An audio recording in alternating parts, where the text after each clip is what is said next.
So students, what we have studied yesterday? Yes, tell me what we have discussed yesterday.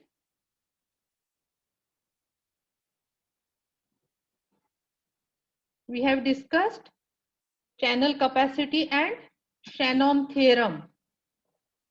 So that is what I think we have discussed. We have defined the channel capacity. Okay. So channel capacity is the maximum information that can be propagated through the channel, or it is the maximum rate at which information can be propagated reliably over the channel. So Claude Shannon has given a theory regarding this channel capacity, and the equation related to Shannon theory is channel capacity C is equal to B into log of 1 plus S upon N to the base 2.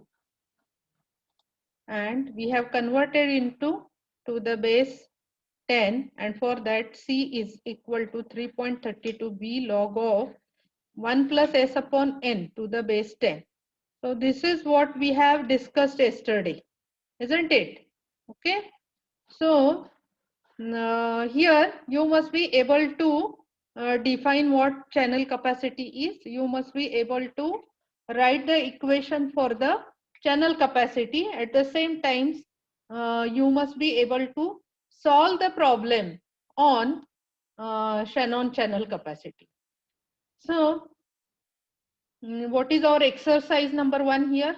Show that according to the Shannon-Hartley law, if the signal power is equal to noise power, the channel capacity in bits per second is equal to the bandwidth, B in hertz. So that is what is we have to show it. Can you solve this problem? Anybody? Yes? Can you solve the problem? Tell me, what is our equation? What is our equation? C is equal to capital B times log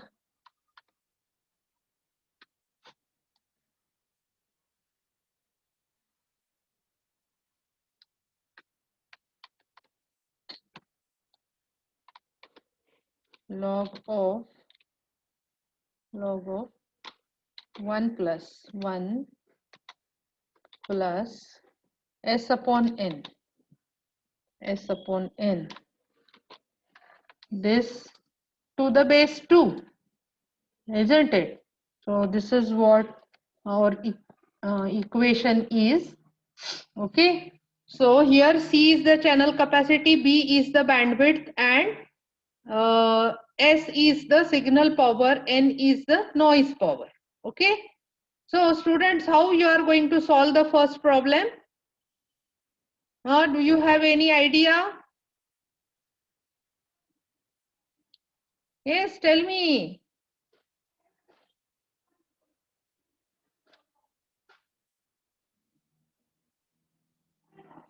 बोला मुलांनो. अरे बोलताय का? आहात का तुम्ही? का झोपले? बोला, प्रॉब्लेम काय आहे? कोणीतरी एकाने वाचा बरं, त्याशिवाय मला कळणार नाही तुम्ही जागे आहात की नाहीयेत. चला पटकन वाचा. मॅम ते न्यूमरेटर आणि डिनॉमिनेटर सेम येईल बहुतेक. बरोबर आहे ना? प्रॉब्लेम वाचा ना आधी. एक्सरसाइज 1 according to the हा. show that according to the Shannon-Hartley law, if the signal power is equal to the noise power, the channel capacity is bits per second is equal to the bandwidth B hertz.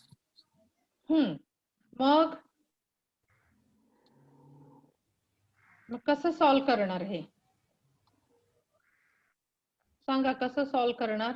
इथे signal power is equal to noise power असं सांगितलेलं आहे.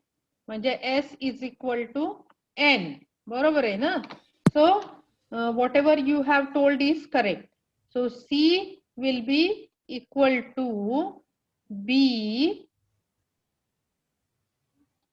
log of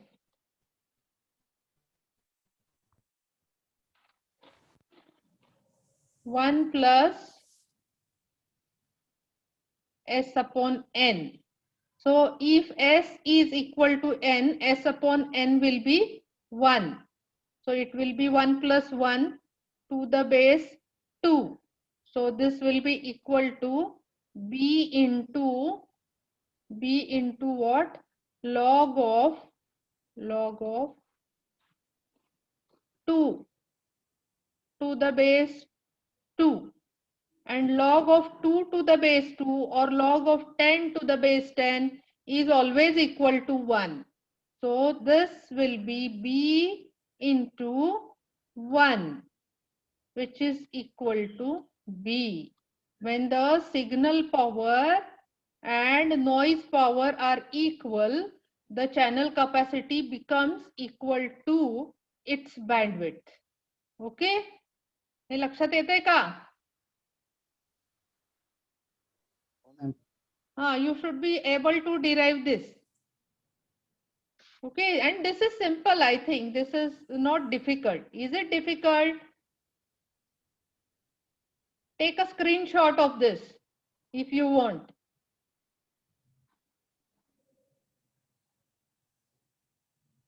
Okay, so here you can write log of, according to mathematics, log of 2 to the base 2 is equal to 1. Okay,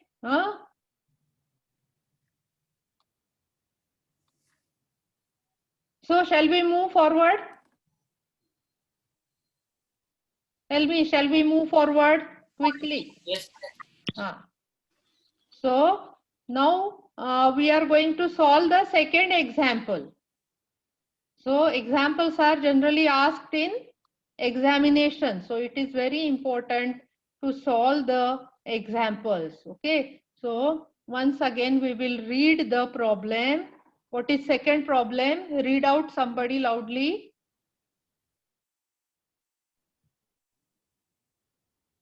Yes.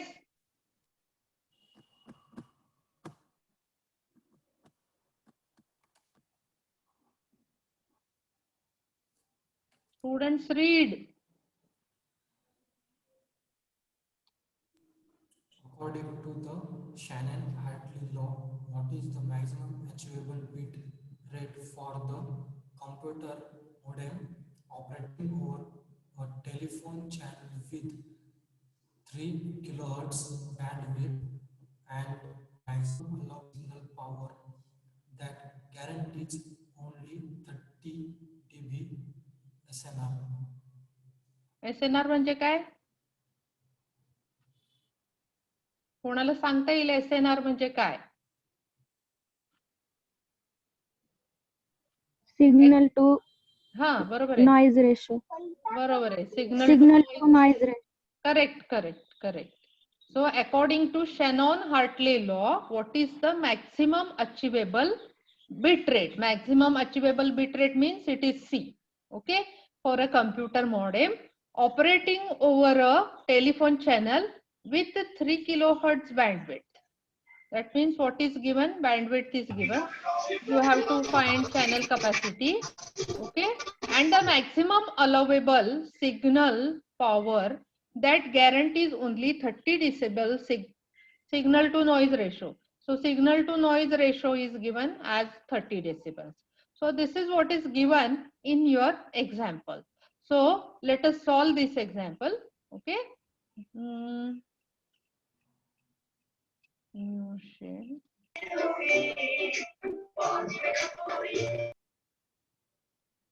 So let us write whatever given to you. Given. So what is given?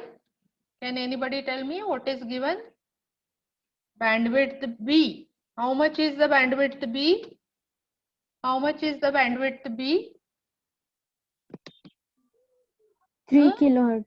3 kilohertz, isn't it? it is 3 kilohertz. Okay. So what happened? It is 3 kilohertz. I will write it here, 3 kilohertz. So what we have to do this, we have to convert this into hertz. How you are going to convert this into hertz? Can anybody tell me? How will you convert 10 to the power 3. 3 into 10 to the power plus 3. So 10 to the power 3. So if you calculate it, how much will you get it? You will get it as 3000. Okay. So 3000 hertz. So we have converted kilohertz into hertz. So this is given. What is second thing is given? Signal to noise ratio in decibels is given. SNR in decibels it is given. And how much decibels it is? 30. Is it? Decibel. Okay. It is 30 decibel. It is 30 decibel.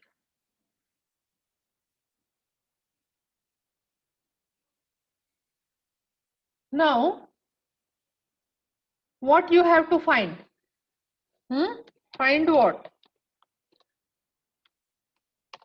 What you are going to find? Tell me. C. C. Meaning of C is a capacity. Channel capacity. Correct. It is channel capacity equal to capital C equal to question mark. So that is what we are going to find it out. Okay. So let us do here solution. Now in the solution, first what you have to do is you have to convert the signal to noise ratio which is given in decibels into a ratio. Okay. So what is our formula? Signal to noise ratio is equal to 10 into log of S upon N. S upon N. Log of S upon N. So you may take it as capital also, because many times we use it as capital letter. So let us write this as capital. So into bracket, and this log is to the base 10. You remember. So base of the log is 10. So you are provided with SNR and you have to find out S upon N. So how you are going to find it out? You have to rearrange this equation. So how you are going to rearrange this equation? Can anybody tell me? Can anybody tell me how you are going to rearrange the equation?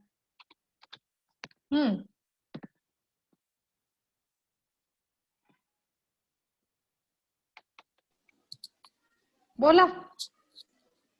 Ma'am SNR ची value दिली आहे ती substitute करायची. ते तर माहिती आहे रे, पण मी म्हणते S बाय N चे इक्वेशन तुम्ही कसं काढणार? Log of S upon N is equal to काय येणार इथे? SNR divided by 10. ओके. आता मला S अपॉन N पाहिजे, पण मला इथे log of S upon N मिळतोय. मग S अपॉन N मी कसा काढणार? सांगा. S upon N कसा काढणार? By taking log on both side. Log of log. How to take log? What is the inverse of log? We have to carry out inverse operation. Anti-log. Anti-log.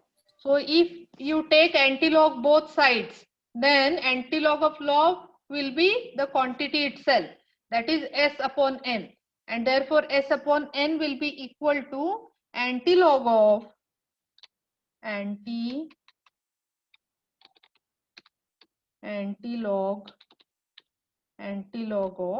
antilog of what? Yes, tell me. Antilog of SNR divided by 10. So this is what you have to do. And now you can substitute the values. Okay. So how you are going to substitute the values? How much is SNR? SNR is 30. What is 30 divided by 10? What is 30 divided by 10? अरे सांगा की 3. किती simple आहे. आणि त्या 3 चा अँटीलॉग किती येतो मला सांगा बरं सगळेजण. 3 चा अँटीलॉग किती येतो?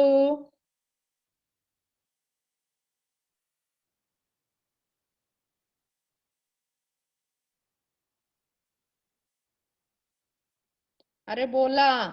आहे की नाही सगळ्यांकडे मोबाईल? मोबाईलवर तुम्ही फाइंड आउट करू शकताय ना. किती आहे 3 चा अँटीलॉग? येतोय का आन्सर?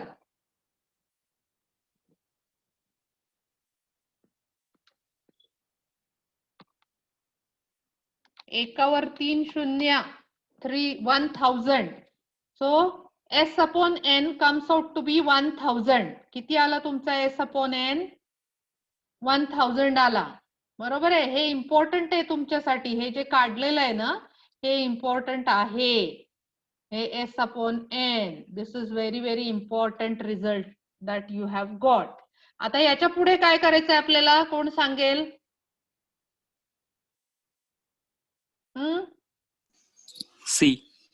सी काढायचंय. आता त्याला इथे वर खाली जागा नाहीये त्यामुळे मी असं आखून घेते आणि इथे वर काढू. ओके. मग फॉर्म्युला काय आहे तुमचा सी चा? C is equal to B into आपण लॉग टू द बेस 10 वाला घेऊ. किती येतं? 3 पॉइंट किती आहे मुलांनो? 3.2 multiplied by B, capital B, multiplied by log of, म्हणजे आता पुन्हा लॉग काढायचं आहे आपल्याला हे लक्षात घ्या.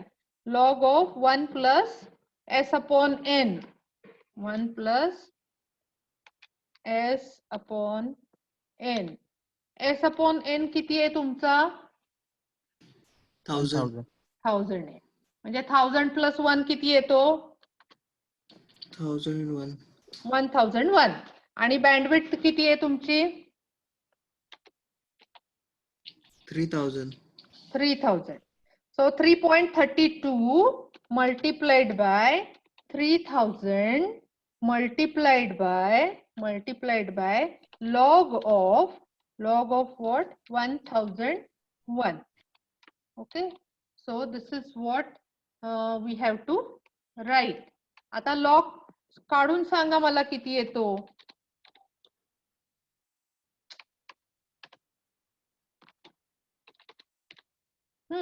लॉग काढून सांगा किती येतो? लॉग ऑफ 1001 किती येतो सांगा?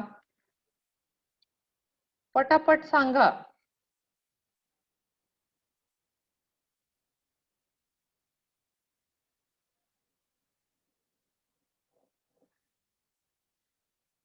$3.0. 3.00043. बरोबर आहे ना? म्हणजे इथे काय लिहिणार आपण? This is equal to 3.32 into 3000 into log किती आला आपला? 3.3 वेळा 0 आणि त्याच्या पुढे 43. ओके. आता हे मल्टिप्लिकेशन करायचंय आपल्याला. आता हे मल्टिप्लिकेशन करा आणि आन्सर किती येत आहे मला सांगा.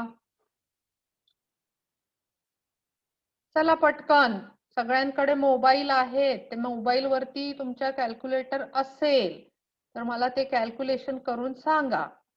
3.32 multiplied by 3000 multiplied by 3.00043 equal to किती येत आहे हे?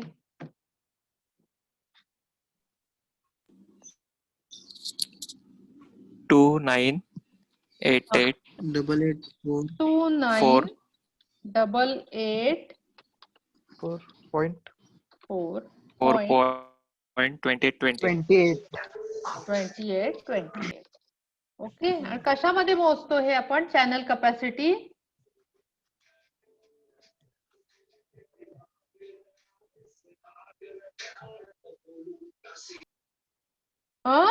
चॅनल कपॅसिटीचं युनिट काय? बोला बोला बोला.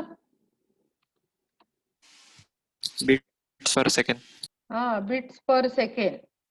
इथे बीपीएस लिहायचं आणि आता इथे काय करायचं, बिट तुमचं पॉइंट मध्ये असतं का?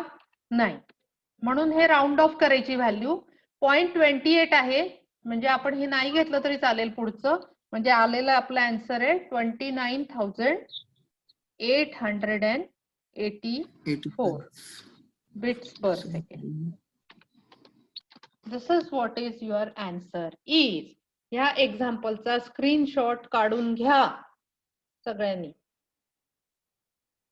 वहीमध्ये लिहायचंय, ते स्वतः सॉल्व्ह करायचंय. समोर वही घेऊन बसलेले असाल तर सॉल्व्ह करा साइड बाय साइड, आणि नसाल तर ते स्क्रीनशॉट काढून घ्या आणि नंतर सॉल्व्ह करा, कारण परीक्षेच्या दृष्टीने हे महत्वाचं आहे, हे लक्षात घ्या.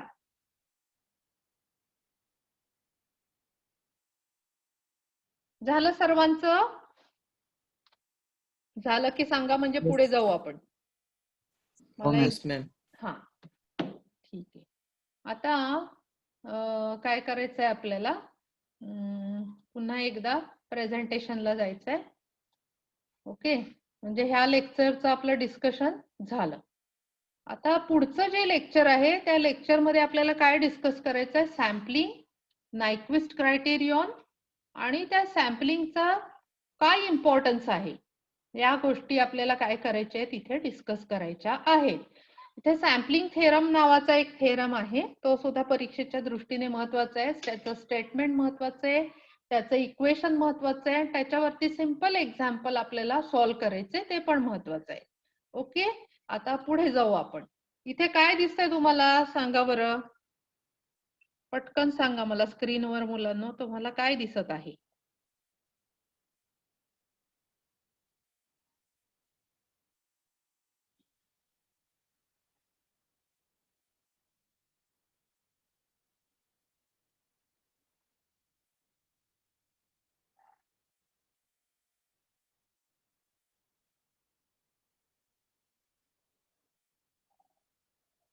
बोला.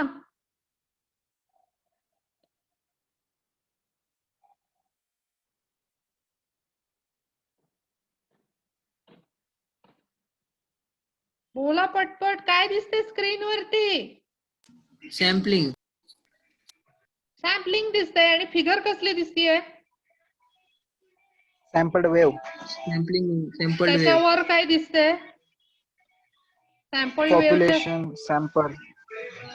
काय ते पॉप्युलेशन आणि सॅम्पल?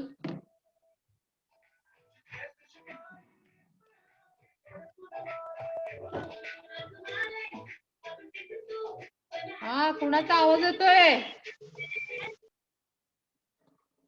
गाणी बिणी लावू नका. प्रत्येकाचे एक एक घेतलेत मॅम सॅम्पलला. प्रत्येकाचे एक एक सॅम्पल घेतलेले आहेत, बरोबर आहे.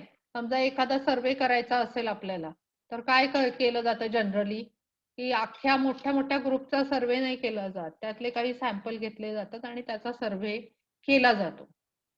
ठीक आहे, रिसर्च करताना जनरली ही मेथड फॉलो केली जाते. आता कोविड वॅक्सिनचं तुम्ही बघताय ना, त्याची ट्रायल काही लोकांवर घेतली जाते, सगळ्यांवर थोडी घेतली जाते, बरोबर आहे की नाही? तर त्याला सॅम्पल म्हणतात. म्हणजे एका मोठ्या ग्रुपचा काही पार्ट घेणे, याला काय म्हणायचं, सॅम्पल म्हणायचं किंवा सॅम्पलिंग म्हणायचं. ओके, आता आपण कुठला पेपर शिकत आहोत, डिजिटल कम्युनिकेशन. आणि आपल्याला माहिती आहे की सगळी इन्फॉर्मेशन मोस्टली एनालॉग फॉर्म मध्ये असते. एनालॉग इन्फॉर्मेशन म्हणजे काय? It is a continuous time signal, and example of this is a sine wave. And what is a digital signal? Digital is a discrete in nature. It has only discrete values, for example 0 and 1. Okay, so for digital communication, the analog information must be converted into digital, and in order to convert that into digital, the signal has to undergo through 3 steps, and these 3 steps are sampling, quantization and encoding. Sampling म्हणजे काय? एखाद्या दिलेल्या सिग्नलचे time axis वर तुकडे करणे. क्वांटायझेशनचा अर्थ काय? दिलेल्या सिग्नलचे व्होल्टेज ऍक्सिस वर तुकडे करणे. आणि एन्कोडिंग म्हणजे काय? प्रत्येक तुकड्याला एक बायनरी कोड अटॅच करणे. ह्या 3 स्टेप्स मधून आपल्याला तो सिग्नल जाऊ द्यावा लागतो, तेव्हा एनालॉग सिग्नलचं कन्व्हर्शन हे डिजिटल मध्ये होत असतं. तर त्यातली पहिली जी स्टेप आहे ती सॅम्पलिंग स्टेप आहे, आणि सॅम्पलिंग स्टेप ही खूप महत्वाची आहे. आता सगळ्यात पहिल्यांदा एक्झामिनेशनच्या दृष्टीने you must be able to define what is a sampling. Sampling is a process of converting CT signal to DT signal. CT signal means continuous time signal. DT signal means discrete time signal. This is the one way to define the sampling process. In another way, how the sampling may be defined. It is the process in which the sample of information signal is taken at regular interval of time. एक ठराविक अंतराने तुमच्या information सिग्नलचे sample घेणे, ही जी process आहे त्याला काय म्हटलं जातं? सॅम्पलिंग प्रोसेस असं म्हटलं जातं. आता ऍक्च्युअली तुम्हाला इथं फिगर मध्ये सॅम्पल्ड वेव्ह दिसते बघा. त्या सॅम्पल्ड वेव्ह मध्ये तुम्ही काय केलेले आहेत? टाइम ऍक्सेस वर वेव्हचे तुकडे केलेले आहेत. आता ही तुमच्या उजव्या साईडची जर वेव्ह बघायला गेलात तर ही काय वेव्ह आहे? कोणती वेव्ह आहे मुलांनो? ती कोणत्या प्रकारची वेव्ह आहे? कोणती वेव्ह दिसते तुम्हाला ही वरची? ही कोणती वेव्ह आहे सांगा? साइन वेव्ह आहे, बरोबर आहे. आणि हे काय आहे? Train of pulses. या दोन्हीचं जर मल्टिप्लिकेशन केलं तर आपल्याला काय मिळतंय बघा? आपल्याला फक्त ट्रेन ऑफ पल्सेस मिळतात, ज्याची अँप्लिट्यूड तुमच्या एनालॉग सिग्नल एवढी आहे. म्हणजे हे इथं काय मिळालं तुम्हाला? फक्त ठराविक सॅम्पल्स मिळाले या दिलेल्या वेव्हचे. म्हणजे ही जी प्रोसेस आहे मल्टिप्लिकेशनची, या सिग्नलची या सिग्नल बरोबर to produce only few samples of the given signal is called as sampling. Sampling process मध्ये आपण फायनाईट सॅम्पल्स घेत असतो, पण ऍक्च्युअली कंटिन्युअस वेव्ह मध्ये इनफायनाईट सॅम्पल असतात. पण आपण काय करत असतो? फक्त फायनाईट सॅम्पल घेत असतो त्याचे. हे लक्षात येते का? इथपर्यंत समजलं तुम्हाला सॅम्पलिंग प्रोसेस म्हणजे काय? सॅम्पलिंग डिफाईन करता येईल आपल्याला? आता पटपट बोलायचंय, आपल्याकडे वेळ कमी असतो, पटपट बोलायचं. समजलं किंवा नाही एवढं बोलायचं. नाही समजलं तर काय नाही समजलं ते सांगायचं. पुढे जाऊ मग मी. हो मॅम. आता पुढे जात असताना इथे काही गोष्टी तुम्हाला तुमच्या स्क्रीनवर दिसत आहेत. एक म्हणजे सॅम्पलिंग रेट आणि दुसरं म्हणजे सॅम्पलिंग टाइम किंवा सॅम्पलिंग इंटरवल असं त्याला नाव आहे. आता सॅम्पलिंग रेट कशाला म्हणतात? The rate at which the samples are taken at the regular interval of time, त्याला सॅम्पलिंग रेट म्हणतात. म्हणजे प्रत्येक सेकंदाला तुम्ही किती सॅम्पल्स घेताय त्याला काय म्हटलं जातं? Sampling rate. आणि तो कशामध्ये मोजला जातो? हर्ट्ज मध्ये. कशामध्ये? हर्ट्ज मध्ये. त्याला सॅम्पलिंग रेटला सॅम्पलिंग फ्रिक्वेन्सी असं पण नाव आहे. फ्रिक्वेन्सी आणि रेटचा अर्थ सेमच आहे या केसमध्ये. Okay, so it is the rate at which the samples are taken at the regular intervals of the time. It is expressed in samples per second or hertz. It is also called as sampling frequency. आता sampling time और sampling interval कशाला म्हणायचं? It is the time interval between the successive samples. म्हणजे दोन sample मधला time जो आहे त्या टाइमला काय म्हटलं जातं, सॅम्पलिंग टाइम किंवा सॅम्पलिंग इंटरवल. आता ह्या सॅम्पलिंग फ्रिक्वेन्सी आणि सॅम्पलिंग टाइम मध्ये काय आहे मुलांनो, रिलेशन आहे. आणि ते रिलेशन इथे दिलेलं आहे बघा, इनव्हर्स रिलेशन आहे. काय आहे, Fs is equal to 1/TS. हे तुम्हाला माहित असलं पाहिजे, हा फॉर्म्युला तुम्हाला माहित असला पाहिजे. Fs is equal to 1/TS. म्हणजे आतापर्यंत आपण काय शिकलो, सॅम्पलिंग प्रोसेसची डेफिनेशन, नंतर सॅम्पलिंग रेटची डेफिनेशन, सॅम्पलिंग टाइमची डेफिनेशन आणि रिलेशन बिटवीन सॅम्पलिंग फ्रिक्वेन्सी आणि सॅम्पलिंग टाइम. आता आपल्याला काय करायचंय की सॅम्पलिंग थेरम जो महत्वाचा आहे तुमच्या दृष्टीने किंवा टोटल कम्युनिकेशन, डिजिटल कम्युनिकेशनच्या दृष्टीनेच हा सॅम्पलिंग थेरम महत्वाचा आहे, किंवा जिथे जिथे डिजिटायझेशन आहे तिथे तिथे सॅम्पलिंग थेरम फॉलो करावाच लागतो, नाही केला तर गोष्टी चुकतात, हे लक्षात घ्या. आता सॅम्पलिंग थेरमचं स्टेटमेंट एकाने कुणीतरी वाचायचंय, पटकन, फास्ट, वेळ घालवू नका, पटापट.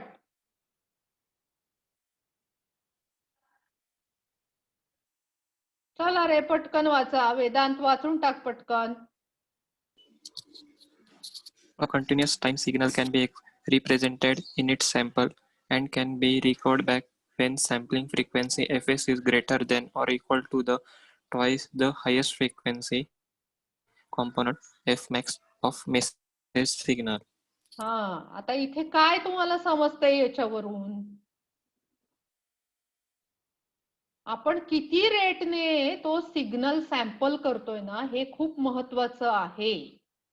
तो कमी रेटने सॅम्पल अजिबात नाही झाला पाहिजे. कमी रेटने सॅम्पल झाला तर आपल्याला ओरिजिनल इन्फॉर्मेशन रिकव्हर करता येत नाही, चुकीची इन्फॉर्मेशन मिळते आपल्याला, बरोबर आहे. आणि एक ठराविक फ्रिक्वेन्सी किंवा त्या फ्रिक्वेन्सीच्या पुढे जर तो सिग्नल सॅम्पल केला तर आणि तरच आपल्याला ओरिजिनल इन्फॉर्मेशन रिसिव्हिंग एंडला मिळत असते, नाहीतर मिळत नाही, चुकीची इन्फॉर्मेशन मिळते. म्हणजे मग चुकीच्या गोष्टी होत असतील तर ते अलाउड नाहीये ना. जर तुम्हाला डिजिटल कम्युनिकेशन प्रॉपर व्हायचं आहे तर सॅम्पलिंग आधी प्रॉपर झालं पाहिजे डिजिटायझेशनच्या वेळेस, आणि ते प्रॉपरली सॅम्पलिंग होण्यासाठी एक क्रायटेरियन फॉलो करावा लागतो. त्या क्रायटेरियनला नाव आहे नायक्विस्ट क्रायटेरियन. आणि इथे तुम्हाला स्क्रीनवरती एक इक्वेशन दिसत आहे बघा, ते इक्वेशन काय आहे मुलांनो सांगा, वाचा, इक्वेशन वाचा. हे बघा ब्लू कलर मधलं जे इक्वेशन आहे, Fs is greater than or equal to 2 times Fmax. इथं Fs काय आहे, सॅम्पलिंग रेट किंवा सॅम्पलिंग फ्रिक्वेन्सी, आणि Fmax काय आहे, तुमची इन्फॉर्मेशन सिग्नल जी आहे ती एकाच फ्रिक्वेन्सीची असेल असं नाही, त्याच्यामध्ये एक फ्रिक्वेन्सीची रेंज असते, एका मिनिमम व्हॅल्यू पासून एका मॅक्सिमम व्हॅल्यू पर्यंतच्या सगळ्या फ्रिक्वेन्सीज असू शकतात.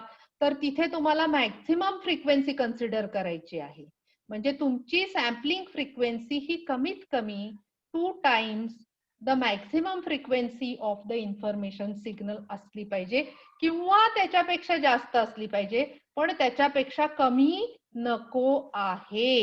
हे जे इक्वेशन आहे, Fs greater than or equal to 2 times Fmax, it is known as Nyquist criterion. And what sampling theorem tells us? Sampling theorem tells us that we should sample the signal at Nyquist rate so as to recover back the signal at the receiving end when you digitize the signal. Okay? समजलंय काय हे? तर पुढे जायला. हा, समजलं सगळ्यांना? म्हणजे एखादा सिग्नल जर डिजिटल फॉर्म मध्ये कन्वर्ट करायचा असेल तो प्रॉपरली सॅम्पल करायला लागतो. आणि प्रॉपरली सॅम्पल करायचा म्हणजे काय करायचा, तर नायक्विस्ट रेटने ऍटलिस्ट सॅम्पल करायचा, किंवा त्याच्यापेक्षा जास्त रेटने, आणि कमी रेटने अजिबात नाही करायचा. हा, आणि तो जो नायक्विस्ट रेट आहे तो काय आहे, Fs is equal to 2 times Fmax. पण आपला सॅम्पलिंग रेट हा कमीत कमी तेवढा पाहिजे किंवा त्याच्यापेक्षा जास्त पाहिजे. म्हणून इक्वेशन काय लिहिलेलं आहे, F S greater than or equal to 2 times F max. एवढं लक्षात आलंय का सगळ्यांच्या? अगदी सोपं आहे हे, अगदी काय आहे, सोपं आहे. आता इथे पुढे बघा, इथे काय लिहिलंय मुलांनो, तुम्हाला काय दिसत आहे? Importance of sampling. Importance of sampling, महत्व आहे सॅम्पलिंगचं, कसं आपल्याला समजतं ते ह्या वेव्हफॉर्म्स वरून आपल्या काय येत आहे, लक्षात येत आहे. तुमच्या लक्षात येतंय का काय आहे त्या वेव्हफॉर्म मध्ये? बघा 1 मिनिटापेक्षा कमी वेळ राहिलाय आपला, तर बहुतेक हे आज कंप्लीट होणार असं दिसत नाहीये. तरी पण फिगर एकदा केअरफुली ऑब्झर्व करा आणि मला सांगा तुम्हाला त्या वेव्हफॉर्म मध्ये काय दिसतंय.